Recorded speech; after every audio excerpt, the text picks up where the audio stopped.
This is chapter 4 of our class book, Here Comes Hercules. It's easier to take out the weeds if you use this. Tim picked up a small spade and handed it to the hero. Eyes shining, Hercules took it. He made slashing motions in the air. Dig the weeds out from the roots, Tim said, so they don't regrow. Hercules threw himself on the grass, flat on his stomach.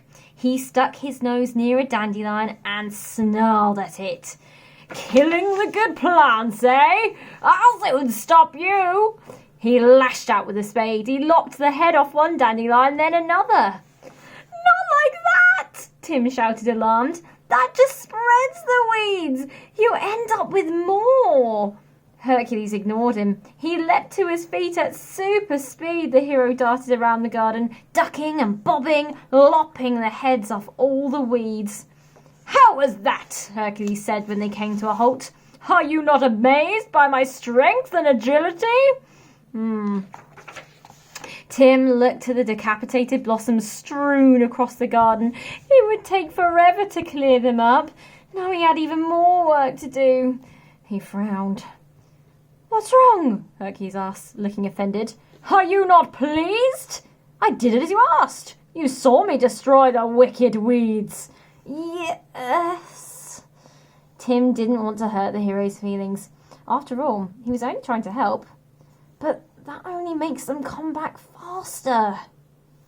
Hercules thrust out a huge hand, gripping Tim hard above the elbow. You're right, my friend. I think they're growing back already. They must be like the many-headed hydra. Every time you chopped off a head, it would grow right back. The what? Tim asked, rubbing his arm. Hydra, a monstrous serpent with heads like giant snakes.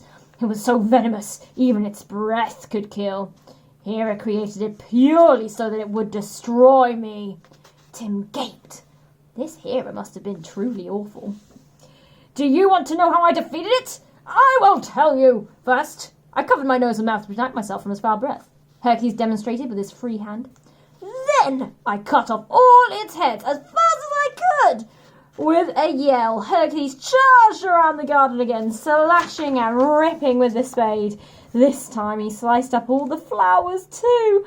Roses, daisies, petunias. No! Tim ran behind him, waving his arms and shouting. Hercules didn't listen. He kept on slicing until there were no flowers left. Panting, Hercules came to a standstill. He gazed proudly at the lawn. Then I made my brilliant discovery. There was only one sure way to stop the hydra heads from returning. Fire! Burn the neck stumps and the heads can't grow back. The hero reached into his tunic and pulled out a small grey rock. He scraped it with a sharp fingernail until a small flame emerged. No! Tim yelped, guessing what was about to happen. Stop! Don't worry, I'll stop the hydra weeds, Hercules said, setting a branch alight. He lifted the flaming torch to the sky.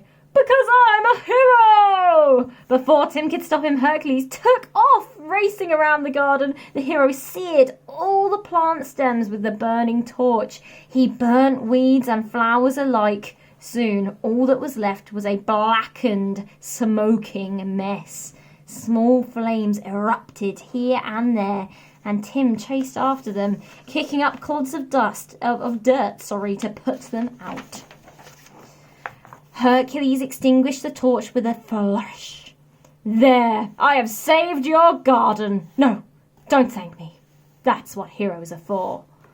Saved it? You ruined it. How am I ever going to explain?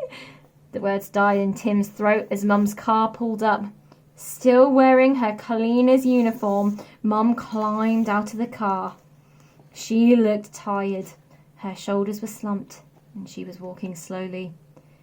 When she saw the smouldering garden, however, she rushed to the gate. Her eyes bulged. Tim, are you all right? She gripped him by the shoulders. What on earth happened? And that's the end of chapter 4. Very dramatic.